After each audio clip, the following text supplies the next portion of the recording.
Բարև ձեզ սիրելի հայրենակիցներ, ես Գագիկ Սարուխանյանս, այսօր սկսում եմ մեր հաղորդաշարի, ազատագրում հաղորդաշարի երկրորդ թողարկումը։ Առաջի թողարկումից հետո, երբ որ ավարտվեց այդ թողարկումը, բավականին հետաքրքիր հարցադրումներ եկան, որին մենք այսօր կանրադառնանք։ Ուրեմն ես նախ պետք է ասեմ հետևյալը, սա ինձ թվում է պարտադիր է այս ամեն ինչը, կան շատ բարեմաղթանքներ, գրություններ, բարեմաղթանքների գրություններ, գովասանքի, հատկապես օրինակ Վերժինա Եփրեմյան կամ Նարա Վարդ անվամամբ այսպես մի էջա, որոնք շնորհակալություն են հայտնում, բարեմաղթանքների շնորհակալություն, Գոհար Խաչատրյան, Վարդուհի Խաչատրյան եւ հատկապես տեսեք post factum մի էջ, որին գիտեմ, որ այդպիսի էջ կա համացանցային ինչ-որ լրատվական էջ է,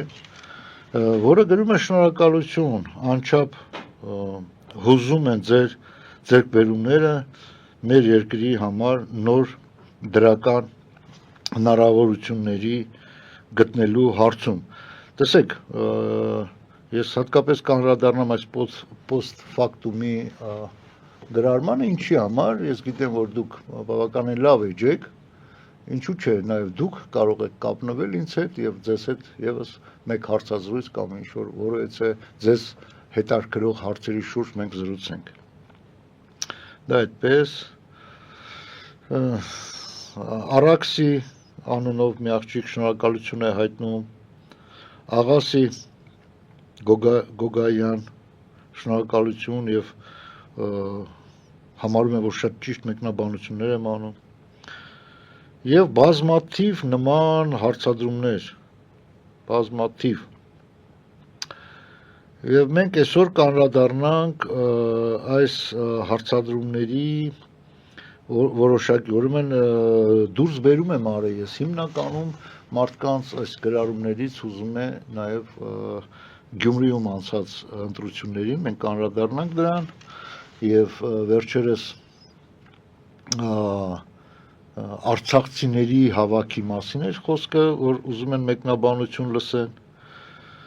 Այսպիսի բաներ։ Հասմիկ Խաչատրյանը գրում է Հայաստանի ազատագրման համաշխարհային կազմակերպություն եւ այո, վիվա, ասես նշաններով։ Կան, իհարկե, նման եւ բոլորին ուզում եմ ես շնորհակալություն հայտնեմ։ Իհարկե, այստեղ կա մի շատ տհաճ գրառում, եւ այս գրարմանը որոշակիորեն ինչ-որ ձևով պատասխանել է Բակո Բաղդասարյանը, որի համար հատուկ շնորհակալություն եմ հայտնում, ճշգրիտ, որոշակի ճշգրիտությամբ, ինչի համար, որովհետեւ նախորդ գրառում կատարողը Ոման Արամը շատ կեղտոտ լեքսիկոնով ինչ-որ արտահայտություն է անում մարդուն չճանաչելով կամ նրա գործունեությունից տեղյակ չլինելով, դա իմ մասին է խոսքը, եւ այստեղ գրում է, որ ես շատ վատ բառով, որ Ռոբիկի ճուտն եմ, լսի այդ տղա, չէի ուզում ես լեքսիկոնին անդրադառնայի, բայց ես կյանքումս ոչ մեկի ճուտը չեմ եղել, ու հատկապես Ռոբիկի, իդեպ, եթե դու տեղյակ չես, եւ շատ մարդիկ կարող է տեղյակ չլինեն, ես այն անձանցից եմ, ասենց կասեմ, առաջինն եմ եղել, հետ սովետական տարածքի ցանկացած այլ երկրից, որը ընտրական իրավունքի հենքի վրա Եվրոդատարանում դատ է հաղթել, դա եղել եմ ես, կարող եք Վիկիպեդիան բացել եւ տեսնեք, որ Ռոբիկի կառավարման ժամանակ ընտրակեղծիքներ կատարելու տեսանկյունից ես դատեր եմ բացել։ Եվ այդ դատավարությունը իդեպ այսօր աշխարհի շատ ու շատ իրավաբանական ֆակուլտետներում դասավանդվում են որպես դասական օրինակ։ Ու խնդրում եմ նման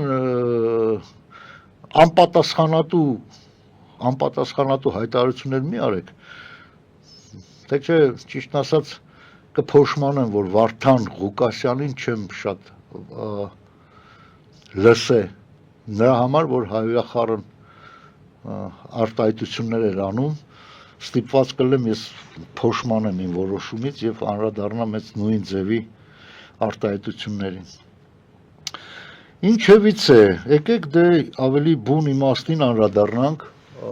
մեր այսօրվա զրույցի։ Ինչ վերաբերում է Գյումրիում ընթացող ընտրություններին, վերջի 10 օրվա մեջ, վերջի մեկ շաբաթվա ընթացքում տեսանք ինչ ջրեր հոսեցին, ինչեր է կատարվում։ Գիտեք ինչ կա։ Ես ուզում եմ ինչ-որ մի բառ գտնեմ, որպեսզի ավելի ճիշտ արտահայտեմ իմ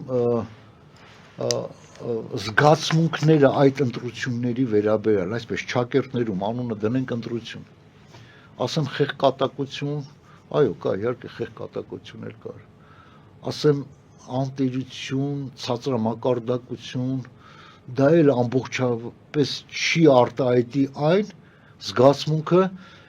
ինչ ես զգացի, առհասարակ այս օրերի ընթացքում տեսնելով մակարդակը այդ ընտրությունների, այդ մարդկանց փոխհրաձգությունը իրար նկատմամբ, գիտեք, երևի այս բառը, որ օգտագործեմ, ավելի մոտիկ կլինի այն ամեն ինչին, ինչ զգում եմ ես։ Ես զզվանք զգացի։ Միթե մենք հասցել ենք այն աստիճանի, որ ընտրությունները ընտրություն չեն, այլ թայֆեքի կռիվ, չնայած Հայաստանում միշտ եղել է թայֆայակռիվ, բայց այդ թայֆայակռիվների մեջ արանքում երևացել են առողջ մտքեր եւ այդ առողջությունը այդ թայֆեկը փորձել են կոտրեն եւ փորձել են եւ կոտրել են, փորձել են կեղծել եւ կեղծել են, բայց արանքում եղել է առողջ միտք։ Բայց ինչ կատարվեց այս վերջի ընտրություններին, դա ուղղակի ապշում ես։ Եվ գիտեք ինչ կա, ժամանակին մենք դեմ էինք արտահայտվում, երբ որ սահմանադրություն էր ընդունվում եւ տեղական ինքնակառավարման մարմինների ընտրություններում պարտադրում էին կուսակցությունների մրցույթ, ոչ թե անհատների։ Իհարկե կարելի էր այնտեղ այնպիսի սինտեզ անել, որ տեղական ինքնակառավարման մարմինների ընտրություններում եւ կուսակցությունները արտահայտվեին եւ անհատները որպես անհատ շատ մարդիկ մենք ճանաչում ենք, որ ասենք քաղաքականության մեջ, բունիմաստ քաղաքականության մեջ իր տեղը չէր գտնում այս կամ այն կուսակցության մեջ, բայց որպես գործարար եւ անհատ մարդ եւ գործունյա մարդ բավականին օգտավետ կլիներ տեղական ինքնակառավարման եւ դրա համար այդ մարդկանց ստիպում էին ընտրություն կատարել եւ մտնել այս կամ այն կուսակցություն եւ հատկանշականը գիտեք որն էր, որ այդ տիպի մարդը ինքը նախապես հավանական անցնող կուսակցության շարքերն էր մտնում, այսինքն կրկին անգամ ուղղակի ընտրվելու համար, օրինակ ժամանակին մտնում էին հանրապետական կամ բարգավաճ, ընտրվող են, դրանք ինչ-որ տոկոս ունեն, նույնն էլ այսօր, հա, մտնում են այնտեղ, որտեղ թե ավականու որպես անդամ եւ այդ մարդուն եւս հերու էին պահում բուն քաղաքականության իմաստով, Հայաստանի արտաքին քաղաքականության տեսանկյունից, որտեղ ասում աղբի ջան, ինձ ինչի՞ սա պետք է դի, ես մեկա չեմ հասկանում, ես մեկա պետք է տրուբա փոխեմ, զիբիլը մաքրեմ կամ շենքերը կառուցեմ կամ բան։ Եւ այդ առումով այսօրվա գործող սահմանադրությունը այդ առումով շատ վնաս է բերում մեր քաղաքացուն կողմնորոշվելու, մեր քաղաքացուն ճիշտ ուրեմն ընտրություն կատարելու առումով։ Հիմա նայեք, ով է հաղթել իրականում Գյումրիում, ՔՊ-ն եւ Կոմկուսը, հա։ Այսինքն նախկինները եւ ներկաները էլի։ Ուր մնաց ազատական այն ուժերը, որը պետք է ասենք ինչ-որ ձևով արտահայտվեին կամ իրար յուրույն տեղը ունենար գոնե չհաղթեր, բայց ասենք ինչ-որ։ Ես այդ բանը կապում էի եվրոպական պլատֆորմ այդ ձևավորված բլոկի, հա, այդ դաշինքի հետ, որ կարող է Գյումրիում այնուամենայնիվ որոշակի տոկոս բան անեն, բայց չէ, ինչի համար, պատասխանը շատ պարզ է, շատ պարզ, որովհետև այդ եվրոպական բլոկ ստեղծած, դաշինքը ստեղծած կուսակցությունները կամ անհատները հիմնականում այն գործիչներն էին, ովքեր կոչվում են արտախորհրդարանական ուժեր եւ կեղծ արևմտամետ Նիկոլի կողքը նստում ու վեր են կենում եւ իրանք ինքնուրույն եվրապետամետություն չէին կարող դրսևորել առանց Նիկոլի հետ որևէ հարց համագործակցելու իսկ որ Նիկոլը ռուսական գործակալ է եւ կեղծ արևմտամետ է դա բոլորիս հայտնի է եւ այդ ընտրողը երբ որ գնում է կարծես թե եվրոպական ուղի ընտրելու ինքը ասում է թե իրանց որ ձայնը տամ ստացվում է Նիկոլին եմ ձայնը տալի հենա ուղիղ Նիկոլին կտամ ձայնը էլի իրանք միջնորդավորված որպես ինչ են մասնակցում հիմա տեսեք կարծես թե հենց այս Գյումրիի ընտրության ժամանակ չէին կարող վրազ իրանք հայտարարություն անեն որ իրանք ոչ արդեն արտախորհրդարանական ուժ չեն եւ Նիկոլի հետ հակասություններ ունեն չէ չեն կարող այսինքն ժամանակին կատարած իրանց սխալ կողմնորոշումը երբ կարող ես դավաճանի հետ պարբերաբար նստես եւ վեր կենաս եւ նրա ձեռքը սեղմես այսօր մեծ հարված հասցրեց եվրոպամետության գաղափարին առհասարակ դա տեսեք կարծես թե փորձառու կուսակցություններ են փորձառու գործիչներ են բայց սխալը գործել են ի սկզբանե ես կուզեմ հասկանալ ինչ որտեղ օրինակ կոնկրետ Արամ Սարգսյանը ինչու՞մ է կայանում ասենք իմ հասկանալը իր նկատմամբ այո ինքը չէր կարող նախկինների հետ ով սպանեցին իր եղբորը որոշակի հարաբերություն ունենալ եւ իր ճարը տեսավ գոնե Նիկոլի մեջ որ այսօր իշխանության է եւ Նիկոլի հետ միասին փորձեց հակադրվել նախկիններին բայց չէ որ Նիկոլի կատարած բոլոր այն դավաճանական քայլերը բոլոր լավ մեղմ ասենք սխալները նաեւ փաթաթվում է կովզին բազմից է եղել առաջարկներ իհարկե ոչ իր հետ անմիջապես զրույցի ժամանակ բայց հանրային դաշտում բազմից ենք արտահայտվել պետք է ձևավորել երրորդ ուժը լավ կներեք առաջի ուժը որը կհանի Հայաստան այս իրավիճակից չէ իրանք փաստորեն չհավատալով իրանք սեփական ուժերի վրա կամ հաշվարկելով որ այսօրվա մեր ժողովուրդը բավականին բևեռացած է եւ ինքնուրույն ի վիճակի չեն այդ ուժը ձևավորել ստիպված են եղել երկու գերհզոր սենց ասենք ուժերը մեկը ադմինիստրատիվ լծակ Նիկոլ Փաշինյան եւ ֆինանսական լծակ եւ գործարարական ասենք այդ շրջանակները որը նախկինների հիմնական հենարանն է դրանց արանքում ընտրել ինչ որ ուժերից մեկում եւ սա էր կործանարարը ես նորից բարձրաձայնում եմ այն խնդիրը որ ժամանակն է միավորվել տվեք ձեր անցած ճանապարհի ճշգրիտ հստակ սխալների ցանքը մեղանչեք գիտեք ինչ կա չի կարելի քաղաքականության մեջ ուղղակի ասել դե սենց ենք մտածում դե հիմա էլ սենց ենք մտածում ոչ անենց մտածելու համար պետք է բացատրություն տաս եւ ներողություն խնդրես որ սխալվեցինք ներող եղեք ժողովուրդ վստահեցինք եւ գոնե այս անգամ համախմբվենք այն ուժի շուրջը որը չի սխալվել որը իր ժողովրդին չի թողել որը ի վիճակի չի եղել ընտրությանը մասնակցելու որը չի ընտրել երկու տականքների միջև նվազագույն տականքին մեղանչեք եկեք միավորվենք եւ այն գոնե մնացած այն կրճոնները ուժերի հավաքենք միաբանենք եւ գնանք առաջ գնանք ես հասկանում եմ որ այսօրվա քաղաքական դաշտում եղած այս խայտաբղետ իրավիճակում շատ դժվար է կողմնորոշվել հիմա տեսեք ես առանց վարանելու պետք է անվանումները տա մեզ վերջերս ստեղծված մի նոր կուսակցություն, որը հավակնում է գա իշխանության, ճիշտ է, նա իր չափի մեջ քննադատում է եւ նախկիններին եւ ներկաներին,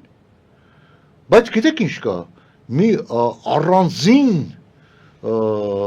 առանձին, այսպես ասած, եռանդով նա մեղադրում է մեկ այլ ուժի, գուցե եւ այդ կանել, ասենք, հզոր չի այդ ուժը, բայց իր ելույթների մեջ եւս հանդես է գալի նույն սկզբունքների, ոչ նախկիններին է հարում, ոչ ներկաներին է հանում, անմիջապես ուրեմն դրանց քարկոծել է։ Իրար հետ գզվրտոցի մեջ են։ Կարծես թե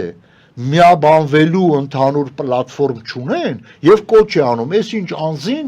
չմիանաք, չաջակցեք։ Այն անձն էլ, հիմա լավ, եթե հարկը կլինի, ես անունները կտամ, չնայած դուք արդեն հասկացաք ում մասին է խոսքը։ Այն անձն էլ իր հերթին տղավարի ասում է, հարց ունես, ենթատեքստերով մի խոսա, ուղիղ ասա, ուղիղ տեքստով ասա։ Հիմա տեսեք, եւ ստացվում է այնպես, որ նոր ուժերը ոնց որ քաշային կատեգորիաների են կիսվել եւ բան են անում, այսինքն թե քո նպատակը այնք է իշխանության գալն է, բոլոր նրանք ով գոնե 5-10-20%-ով իր արտահայտությունների մեջ համընկնում է, դու պետք է քայլ անես, որ հələ տենաս ինչից կարող է դիմացինը հրաժարվի, ասենք իր գաղափարախոսության մեջ, որպեսզի միանաք, դուք անմիջապես կռիվներ եք անում, սա է ինձ մտահոգում։ Մեկ այլ ավելի ճանաչված քաղաքական ուժի ներկայացուցիչներ մի այնպիսի բան լսեցի, ուղղակի ես սիրտս ցնճմլվում է, ես չգիտեմ, ես խոստացել եմ, որ այսպես ասած ազատական, անկախական դաշտի մեջ եղած մարդկանց ոչ մի բան չասեմ, չնայած դա իմ խորին համոզմունքն է, որ միայն առողջ քննադատության միջոցով կարող ես ազատվել թե սեփական սխալներից, թե այդ շարժումների մեջ ներդրված KGB-ի գործակալներից, որոնք շեղում են պարբերաբար այս կողմ կամ այն կողմ, միայն քննադատությունն է։ Բայց այդ չգիտես ինչու այդ քննադատությունը շատ մարդիկ, բավականին ազնիվ մարդիկ ընկալում են որպես հարված, որպես իրանց նկատմամբ վատ տրամադրվածություն։ Դե հիմա լավ, ընդամենը հասկացողը կհասկանա ինչի մասին եմ ես խոսում։ Ինձի բացատրեք, երբ որ որոշ գործիչներ արտահայտություն են անում, որ Հայաստանում գործում է բոլոր ուժերը կամ թուրքական են, կամ ադրբեջանական են, կամ ռուսական են։ Եվ միակ ազնիվը, ազատականը մենք ենք։ Ոնց վերաբերվեմ այդ արտահայտությանը։ Հիմա ես խնդրում եմ այդ մարդկանց ուղղակի ինձ ասել, ես ռուսական եմ, թուրքական եմ, թե ադրբեջանական եմ։ Որպեսզի անուններ չտամ եւ հերթական անգամ մարդիկ չվրթողվեն, թե ինչ ես պարակտում կամ ես անում, ես ուղղակի ուզում եմ ասեմ, ով ես թեմայից տեղյակ է, թող ինձ զանգի կամ մի գրությունով ասի, դու թուրքական ես, որովհետեւ սենց, դու ռուսական ես, որովհետեւ սենց, դու ադրբեջանական ես, որովհետեւ սենց, որովհետեւ փաստերուն ենք կամ ենթադրում ենք։ Եվ որ գործնեությանս եւ որ արտահայտությանս համար ենթադրում ենք։ Դրա համար ուրեմն շատ զգուշ եղեք ձեր արտահայտությունների մեջ, հատկապես քաղաքական դաշտում նոր հայտնված մարդիկ։ Եվ այս կոնտեքստում ես ուզում եմ նաև իմանամ, թե Շանթ Հարությունյանին, այդ 3 թվարկած, չէ որ միակա այդ մարդիկ են, ովքեր իրանց դիրքավորում են միակը, Շանթ Հարությունյանը որ դաշտից է, Պարոն Հայրիկյանը որ դաշտից է, Կարեն Արեյանը որ դաշտից է, եւ մնացած նոր ճանաչող, տեսեք, ես փորձառու հին մարդկանց անուններն եմ տալիս, թե որ դաշտից են, եթե ազգային չեն, եւ նոր ստեղծված նոր այդ երիտասարդի անուններ եմ, որովհետեւ շատ կան նման երիտասարդներ, որ առաջացել են, ես հասկանում եմ նաև իրանց ավյունը, ցանկությունը, որ առաջացել են, ուզում են իրանց գործունեությունը անեն, գուցե ժամանակա պետք, որ իրանք հասկանան, որ իրանցից առաջ ճանապարհ անցած մարդկանց իրանք պետք է առաջի քայլը անեն, մոտենան։ Չնայած որ ես բազմիցս շատերին եմ քայլեր արել, բայց տեսնում եմ չէ, անձնական մեջի եղած այդ ինքնասիրարվածություն ասեմ, կոպիտ չարտահայտվենք, բայց այդպես է կողքից երևում, թույլ չի տալի իրանց ինչ որ քայլեր անել միաբանվելու։ Բոլորը խոսում են միաբանվելուց, բոլորը խոսում են, ես ասում եմ հետևյալը, եւս մեկ անգամ չեմ զլանա, ուրեմն արտահայտվել։ Բոլոր այն անհատները, բոլոր այն քաղաքական ուժերը, ովքեր համարում են, որ Ռուսաստանը չարիք է, ովքեր համարում են, որ ռուսական կայսրությունը մեր ազգի հիմնական մեղավորներից մեկն է, այստեղ շատ հարմար քթել են ռուսամետները, ասում են ռուսն ինչ անի, մենք ինքներս ենք մեղավոր, հա, մենք մեր ինքներս մեղավորությունները ունենք, որ ի վիճակի չենք ռուսական գործակալական այս հզոր ցանցի ներքո ինքնակազմակերպվենք եւ ազգային տարը բերենք իշխանության։ Այո, մենք մեր մեղավորությունը ունենք, բայց լավ, ասենք ռուսամետ իշխանությունները իշխանությունում հայտնվելուց հետո ինչ հրահանգներ են կատարում Կրեմլից։ Ազգակործան, հայակործան հրահանգներ։ Եվ դրա համար ասում եմ, ով համարում է, որ Ռուսաստանը հայ ազգին թշնամի է, պետք է միավորվեն։ Ով համարում է, որ հայ ազգը պետք է ինքնուրույն գործող անձ դառնա համաշխարհային քաղաքակիրթ աշխարհի որպես սուբյեկտ, պետք է միավորվեն, կողքի դնելով անձնական ամբիցիաները եւ անձնական վիրավորանքները։ Ով համարում է, որ հայ ազգը թշնամիներով շրջապատված պուճուրիկ այս միավորը ինքնուրույն ի վիճակի չի այդ բարիերը անցնի եւ դաշնակից է պետք ունենա եւ այդ դաշնակիցը կարող է լինի միայն արևմուտքը, որտեղ կարծես թե դեռ պահպանվել են մարդու իրավունքների, ազատությունների սկզբունքներ, կարծես թե այո շատ հիվանդացած է այդ գործընթացը։ Պետք է միավորվենք եւ վերջապես ազատագրենք մեր հայրենիքը։ Հենց գրառումների մեջ եկավ մի այսպիսի գրություն, տեղյակ են, որ ես ժամանակին Ուկրաինայում ձևավորվող հայկական լեգիոնի գործընթացում որոշակի դերակատարություն եմ ունեցել, գոնե նրանով, որ կոչեր եմ արել եւ հիմա էլ եմ կոչ անում համայն հայությանը։ Ժորժ ջան, աջակցեք ամեն ինչով Ուկրաինային։ Սլավա Ուկրաինե, որովհետեւ այնտեղ մարտնչող մեր հայ տղաները, որոնք մոտավոր հաշվարկներով 20-ից 30 հազար մարդ են կազմում, բայց պաշտոնական տվյալները իհարկե ոչ առանց թուրքական եւ ադրբեջանական լոբբիի, հա, գրառվում են որպես 5000, թեկուզ լավ է ձև են գրառվում, թեկուզ պաշտոնապես այդ թվերը, աջակցեք, որովհետեւ այդ մեր հայ օրթիները պատերազմում են նաեւ վաղվա մեր Հայաստանի ազատագրման համար։ Այդ տղաներն են լինելու, որ քոչարի են ապրելու Կրեմլի փլատակների վրա, ինչպես որ նրանք արեցին 45 թվականին Ռեխստագի փլատակների վրա։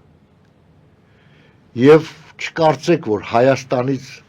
այս եղած տարածքից որևէ մեկը պետք է այնտեղ այդ քոչարին ապրի։ Դա լինելու են հենց Ուկրաինայում մարտնչող, բոլորիս համար մարտնչող տղաները։ Ամեն ինչով աջակցեք Ուկրաինայի հաղթանակի համար, որովհետև դրանով իսկ դուք աջակցելու եք Հայաստանի վաղվա ազատագրմանը։ Այս կանը,